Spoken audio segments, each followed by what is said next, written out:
Welcome to Inside Style. I am your host, George Worrell. Thank you for tuning in today. We are talking about one of my favorite subjects today, and that is TV and film.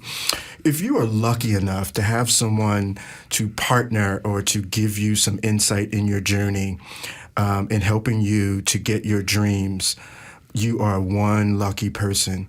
Today's guest is one of those people, Mr. Donald Thoms. Mr. Donald Thoms is the president of Thoms Media Group, and until recently he was vice president of programming at PBS. And in this position, he was responsible for programming and development and arts and drama and culture and lifestyle and music programming. I usually don't take the time to read many accolades, but I would do our listeners and the people who are watching a disservice not to know the many things. Ahead of our talk with him, Donald served as vice president of talent, development, and diversity at Discovery Channel Communications, and vice president of production. I want to introduce to you and to those who know him, Mr. Donald Thoms. Donald, thank you so much for coming in today. Thank you. Thank you for having me. It's good to see you again. It's good to see you. I was just saying before, my God, it's been years since we saw each other. Yeah. And I can't thank you enough because I knew nothing about the industry. I knew that as a kid, I loved TV. I loved movies, the mechanics of it. But there was no one around to say that that was something that I could do. Although my parents did say, whatever you get into, I'm a history major.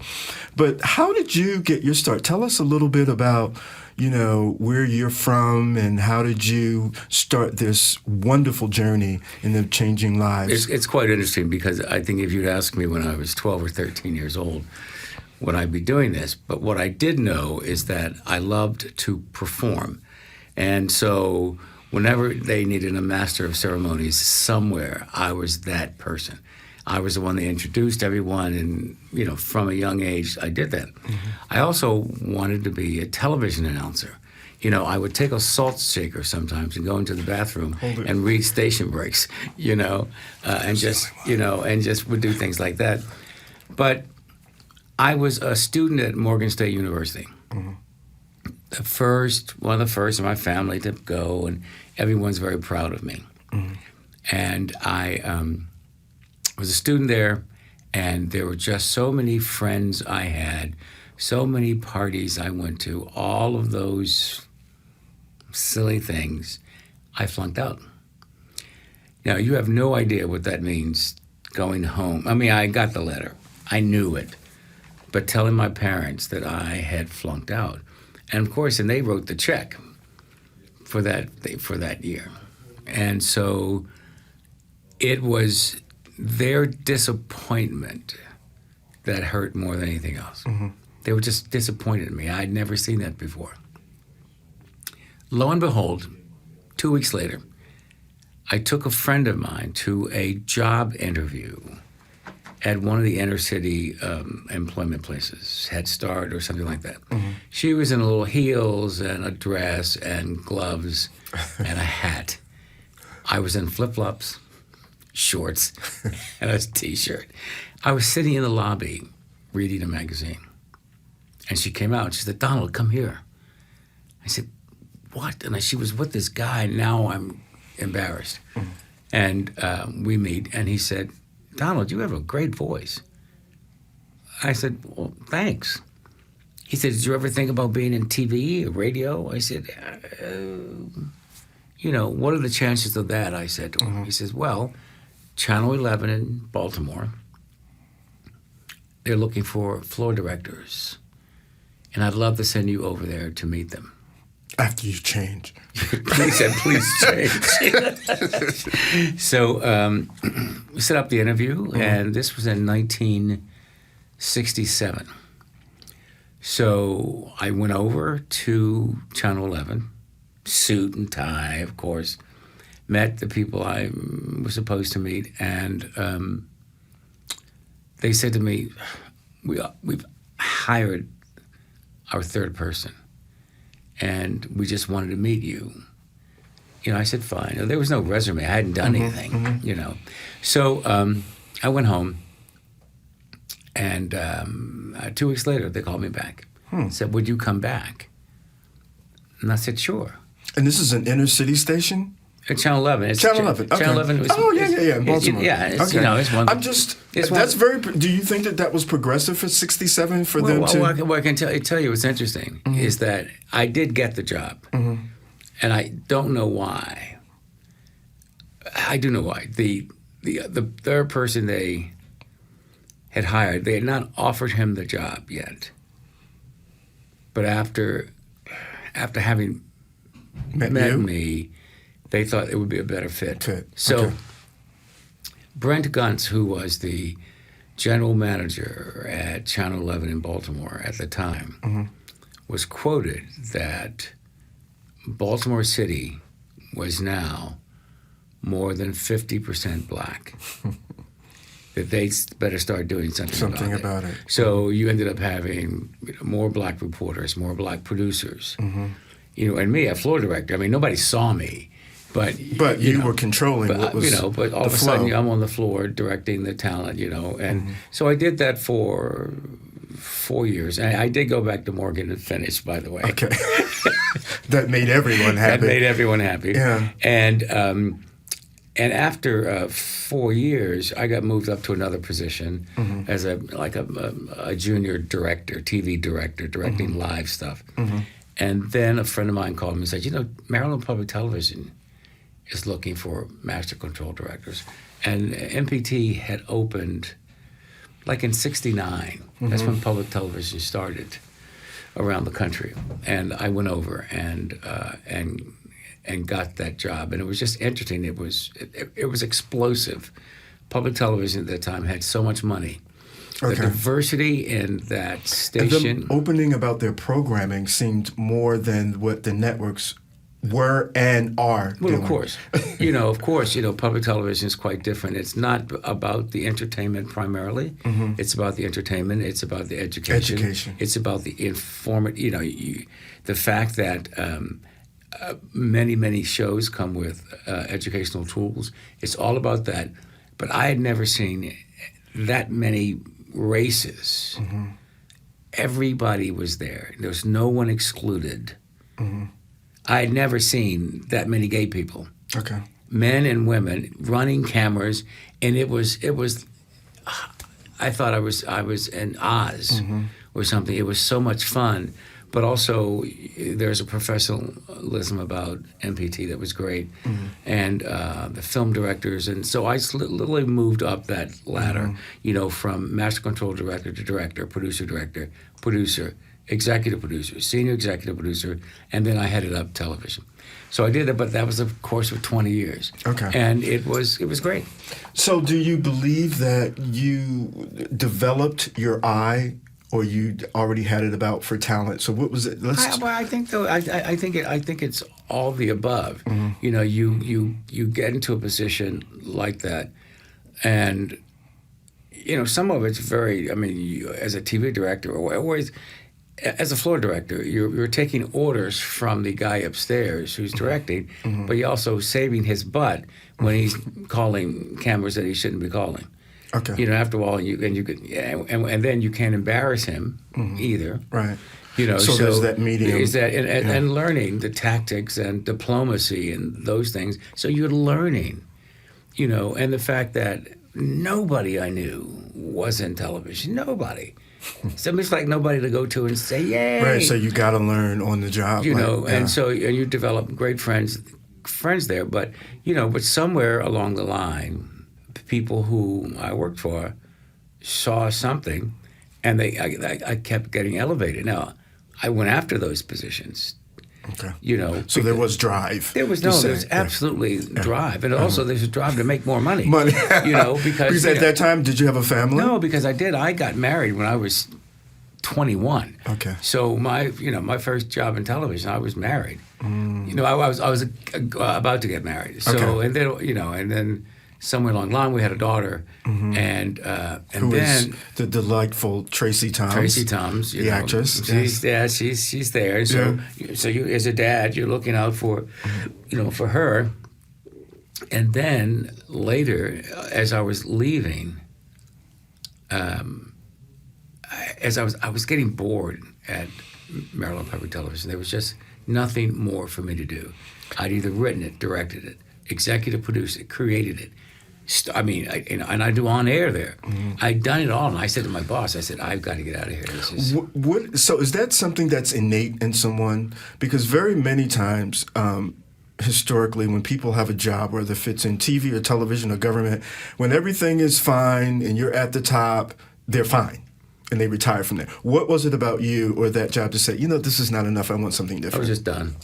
I was bored. Okay. I think, and plus... But people are bored and they stay. So what made you think that... And I was 40 by then. And I was also not making enough money. Okay. Because then Austin was born. Okay. Your son. My son. And so so I started looking for work. It took me 2 years to say to my boss, I get out of here. And he said, you'll never leave. He said, because we're going to he said, we are creating magic. I was thinking, that's magic isn't funny. Magic is not, I can't take that to Pepco or whatever. That's right, exactly right. And then I honestly got offered a job at PBS. So I went and interviewed, and I knew all 5 applicants. And I thought they were all... Stellar. So... when I got the call and said it was mine, I'm thinking, wow, what was it? I was also I was the only black candidate there too. And 2 of my bosses were of color. So I became the, it was an interesting job. It was more a, whatever was not being done, I did it. And in many cases, I would find a hole and fill it, and my boss just let me do it. That's important. When you have talent and the person that's running it or calling the shots sees the talent and allows you to utilize the talent. Absolutely. Do you know? Yeah. No, absolutely. and I, I just kept, moving up and creating systems that are still in place right now at PBS. Like the standard length of a program is for an hour show is 56, 46. That was never there before I got there. How long was it before? Whatever people sent in, which is crazy. Okay. Which is just crazy. Yeah, you have to. And plus, and because PBS actually works for its 350 members, for the stations to know in advance how many local underwriters they can sell. And I'm thinking to myself, why didn't someone do that? So you had to know all of that. So not only did you have to run it and see it and program it, the money side of it. The the sponsors. And those things. So, so I guess though, I started off in that department of 1. I ended up in the department of 20. Okay. Because they, kept aggregating those people. And towards the end, it was great. I loved it. And my boss quit. I was devastated. She went to Discovery. And I was thinking, you left me. And she said, oh, we'll see each other again. And so, boom, she was gone. And so then I had a new boss who was fine. And 2 months later, she called me. She basically said, well, the line, come on in. The line was, I know how much money you make at PBS. How would you like to make this? And honestly, part of me said, to go to the dark side? Because, Discovery has commercials. And you're driven by commercials. Public television is driven by journalism and about the truth and all of that. So all of a sudden you're going to someplace else. So when you say commercials, you're meaning ads and... And how about product placement? Product placement. Yeah. You know. Can you explain? Because many people don't know what that means. Well, you think about it, is that, and this is the truth. We were doing a show about alternative medicines and health, and there are people who believe that tea can actually heal you. Well, there's no proof. Right. There's no proof of that. It makes you feel Feel good. better, yeah. I like You know. my chamomile tea at night before I That's go right. to bed. Exactly But, right. yeah. Or some mint tea, you know. But so there I was, and the ad sales guy said, "So listen, the guy from Lipton Tea's on the phone. I've got him on the phone. He wants to talk to you about you know." So I'm thinking, why don't put me in that position? But here it is. I'm talking to the guy from Lipton, who says, we just want you to say, words like Lipton tea makes you feel, and I said, can you prove that? He said, well, that's not the point. I said, no. This is the point. This is the Discovery Health Channel. Yeah. And doesn't that open you up for, everything? Well, you know. And so what we ended up doing, however, is that the sales guy did not want to lose that money. They tweaked what they said? We ended up putting, I approved every line. Okay. But we ended up putting boxes of Lipton tea everywhere. It's almost, That's the product placement, is that it's on the set. So you'll see a bottle of Coca-Cola. Oh, so like with Joan Crawford with Pepsi. Oh. Everywhere she went. So like even on the movie set. No, exactly right. They had Pepsi. Yeah. And so you would do that, and it feels a little cheap, But I went to Discovery Health Channel, and I was head of production for that, and it was an interesting place in my career where not only was I the only person of color, I was the only male as an executive, and that was priceless because the women I worked with were far smarter than me, far more efficient, and I learned a great deal about camaraderie. It was really good. And they allowed you to do your thing. Oh yeah. Because again, my boss was the boss I'd had before. Right. So she knew except you she and quit trusted. after a year. Yeah. But yet though I think we created great stuff at Discovery Health Channel, and I was at Discovery for 9 years. Well, that's how we met. I mean, exactly right. So because I left Discovery Health Channel and was offered a job as head of talent development and casting. It was such a big deal. That was not just was it a big deal of what you were doing, but as a person who was aspiring to just do it and not know anything. Well, I knew some stuff because I learned you have to, because when you go doing segments or whatever, I was just doing TV segments. Nobody tells you anything. They expect you to know. So I would learn camera angles and, I befriended the crew because the crew was going to tell me it wasn't the talent. It's like hi and, nice to the talent, but everything came from the crew. Exactly right. Sometimes you sometimes can say to the camera operator, well, how are you shooting me? Where's the shot? Is it going to be here? Because you can adjust for it, and always know who the cameraman is. Absolutely. But what I admire about you is from the very beginning, you were formulating your brand. And a lot of people don't understand that what that is that the George Worrell brand. It's yours. You conquered it. And no matter when I see you in magazines or in any place, that is your style and it's yours by itself. And I've seen you do that over the years. Yeah, thank you. And it's funny how I say it's very important. We in the summertime, we do the Marion Barry Summer Youth Program. And I tell our kids, it's very important about relationships and meeting people and maintaining. That doesn't mean you talk to them every minute of the day. But, we've gone years and not, spoken, but every time I reach out to you or see you, it's just as if we had talked yesterday. I mean, the fact that your name is still in my phone book, I've thousands of these contacts, and sometimes I will go through and say, I'll never talk to that person again. I'm sure. I mean, it was a moment in time, But for the most part, you just keep those relationships going, and because they come back and help you. But you've helped others. So, Well, I think that's the way it works. Like you've taken because there are many times in this industry where that door will be opened and they close it behind them. I'm in. Yeah.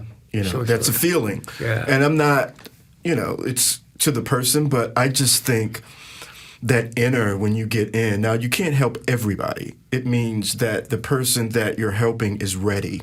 Yeah. Do you believe that? And it's, sometimes, because I think that's what I do now. Now that I've retired, I use that with quotes, is that I do help young filmmakers of color, especially because they have nobody sometimes. And it's usually just an introduction. Sometimes here's so-and-so and so-and-so. And you do that. You're like, okay, here it is. I've opened the door. Yeah. Like, take me out of the email. And sometimes, take me out. But many times is that people just have no idea who to call. And I do that several times a week. And it gives me a great deal of joy because, maybe somebody would have done it for me, but like this guy who saw me in flip-flops and shorts and said... But you went with your friend for her interview. That's right. And she could... it's that helping... You know what I mean? Like, that connection. No, exactly right. So it is interesting because when I left Discovery, it was so time to go. Okay. It was time to go because I'd moved on, because the talent thing, I loved it. I wasn't spectacular at it. I was still trying to make it work, and trying to make it work in a place where I was trying to find and develop talent for the Discovery networks, Discovery, TLC, Animal Planet, Travel, all those, because I would say there's not enough diversity on these, and I would introduce them to people.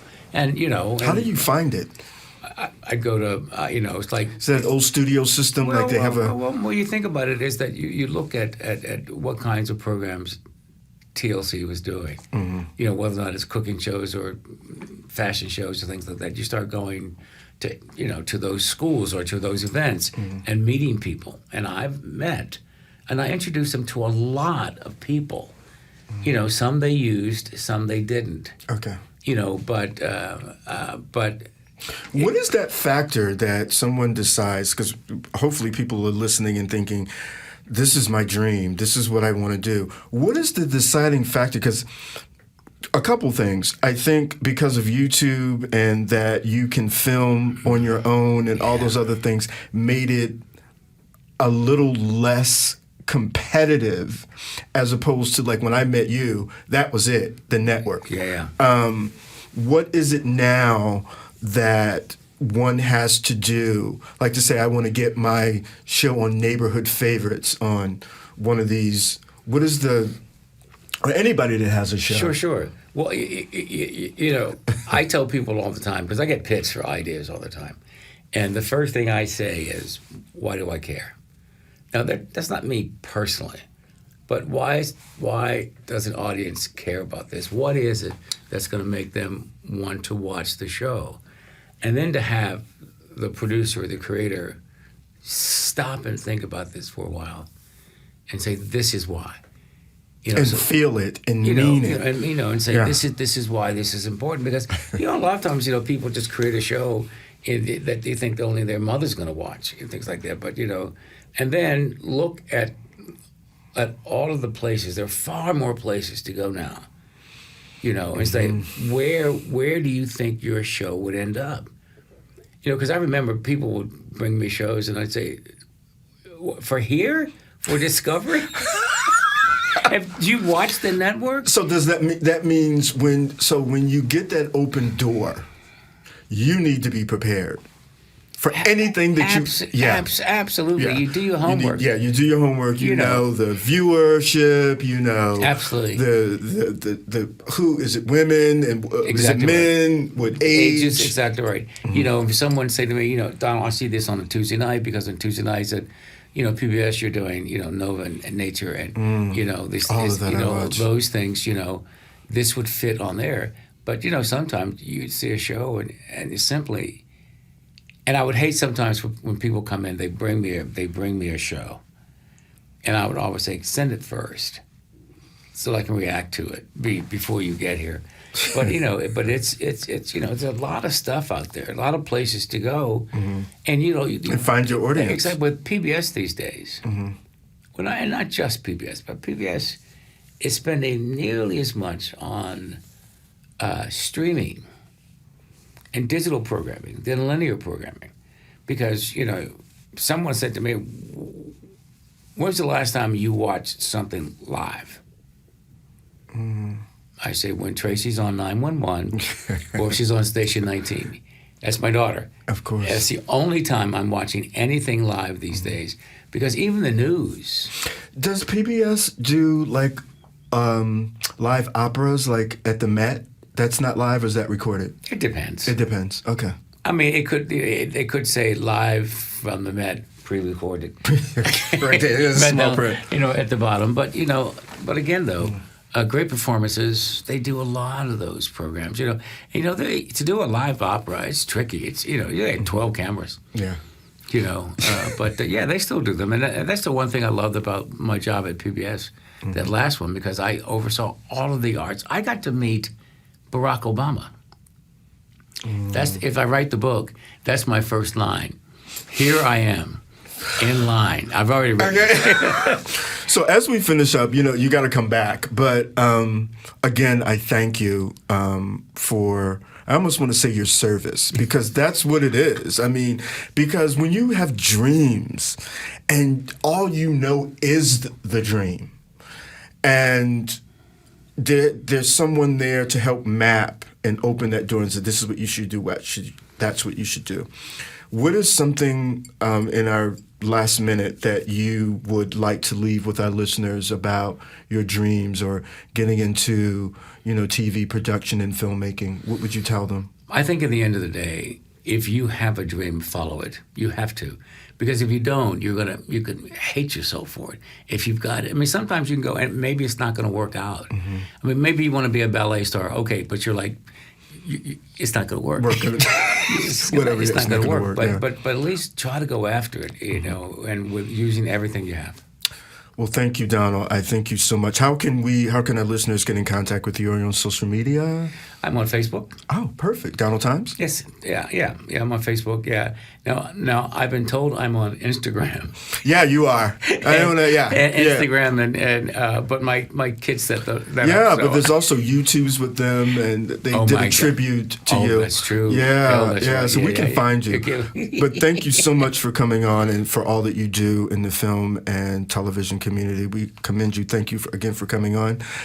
Thank you for listening to Inside Style. I am your host, George Worrell. And remember, real style starts with being comfortable in your own skin. We'll see you next time.